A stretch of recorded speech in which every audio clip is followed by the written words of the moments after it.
নমস্কার। আজকের আলোচনা কিন্তু বেশ অন্যরকম।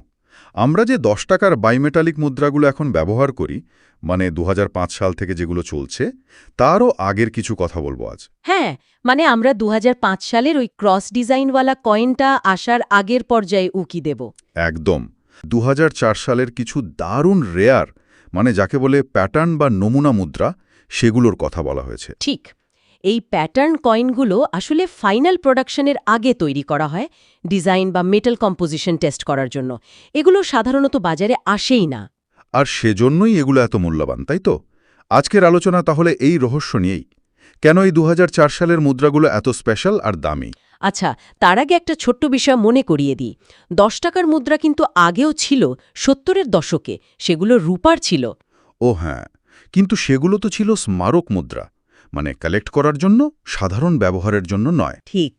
সাধারণ ব্যবহারের জন্য প্রথম বাইমেটালিক মুদ্রা এলো ২০০৫ সালে, ওই বৈচিত্র্যের মধ্যে ঐক্য থিম নিয়ে, ক্রস ডিজাইনটা। বেশ, তাহলে এবার ২০০৪ সালের ওই প্যাটার্ন কয়েনগুলোতে ফেরা যাক। ভিডিওতে প্রথম কোনকার কথা বলা হয়েছে? প্রথমটা হলো ২০০৪ সালের ক্রস ডিজাইনের একটা নমুনা মুদ্রা, মানে যেই ডিজাইনটা আমরা ২০০৫-এ পেলাম সেটাই। হ্যাঁ হ্যাঁ, একই ডিজাইন। তাহলে ২০০৪-এরটার বিশেষত্ব কি? বিশেষত্ব এর সালটা আর এর স্ট্যাটাস। এটা ২০০৪-এ তৈরি একটা প্যাটার্ন কয়েন, আর এর সংখ্যা মানে অত্যন্ত কম। কতটা কম? আর এর দাম কেমন হতে পারে? এইখানেই আসল চমকটা। উৎস বলছে এরকম একটা মুদ্রা নাকি সম্প্রতি একটা বিদেশি নিলামে বিক্রি হয়েছে। দামটা শুনলে অবাক হবেন। বলুন তো। $৮,০০০, মানে ভারতীয় মুদ্রায় প্রায় ৬ লক্ষ টাকা। বলেন কি, ৬ লক্ষ টাকা একটা ১০ টাকার মুদ্রার জন্য? অবিশ্বাস্য। হ্যাঁ, অবিশ্বাস্য তো বটেই। এর কারণ হিসেবে বলা হচ্ছে যে এই ২০০৪ সালের ক্রস প্যাটার্ন কয়েন নাকি এর আগে কোনো নিলামে সেভাবে দেখাই যায়নি। তেমনি এটা প্রচণ্ড রেয়ার, মানে এক্সট্রিমলি রেয়ার। একদম। রেয়ারিটি বা স্বল্পতাই এর মূল কারণ। প্যাটার্ন কয়েন তো আসলে ফাইনাল মুদ্রার ব্লুপ্রিন্টের মতো, তাই এর ঐতিহাসিক গুরুত্বও অনেক। বুঝলাম। আচ্ছা, এরপর ভিডিওতে কি আরও কোনো ২০০৪ সালের মুদ্রার কথা আছে? হ্যাঁ, আছে, এবং সেটা আরও অন্যরকম। এটা ২০০৪ সালেরই একটা বাইমেটালিক নমুনা মুদ্রা, কিন্তু এর একদিকে একটা মিসাইলের ছবি। মিসাইল মানে যুদ্ধাস্ত্র? হ্যাঁ, দেখতে অনেকটা ভারতের ব্রহ্মস মিসাইলের মতো লাগে।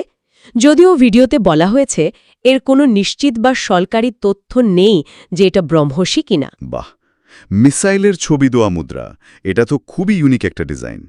এর ব্যাপারে আর কি জানা যাচ্ছে? এটা মুম্বাই মিন্টে তৈরি হয়েছিল, আর এর গায়ে স্পষ্ট করে EXP লেখা আছে। EXP মানে এক্সপেরিমেন্টাল? ঠিক, মানে এটা পরীক্ষামূলক ছিল, কোনো মতেই সাধারণ ব্যবহারের জন্য নয়, শুধু ডিজাইন আর মেটাল পরীক্ষার জন্য তৈরি। ইন্টারেস্টিং। এর মেটাল কম্পোজিশনও কি কিছু বিশেষত্ব ছিল? হ্যাঁ, এইখানেই আসল মজাটা।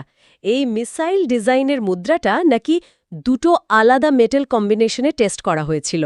দুটো আলাদা কম্বিনেশনে? কিরকম? এক ধরনের ছিল বাইরের রিংটা নিকেল ব্রাস আর ভেতরের চাকতিটা কপার নিকেল, মানে এখনকার ১০ টাকার মুদ্রা যেমন হয়। আচ্ছা। আর অন্য ধরনের ছিল ঠিক উল্টোটা, মানে ভেতরের চাকতিটা নিকেল ব্রাস আর বাইরের রিংটা কপার নিকেল। ও, তার মানে তারা দেখছিল কোন কম্বিনেশনটা ভালো হবে, খরচ বা টেকসই হবে কিনা, এইসব আর কি। সম্ভবত তাই। কস্টিং, ডিউরেবিলিটি, হয়তো সিকিউরিটি ফিচার্সও টেস্ট করা হচ্ছিল। তাহলে এই মিসাইল ডিজাইনওয়ালা মুদ্রাগুলো নিশ্চয়ই খুব রেয়ার আর দামি। অবশ্যই। দুটো ভ্যারিয়েন্টই অত্যন্ত রেয়ার।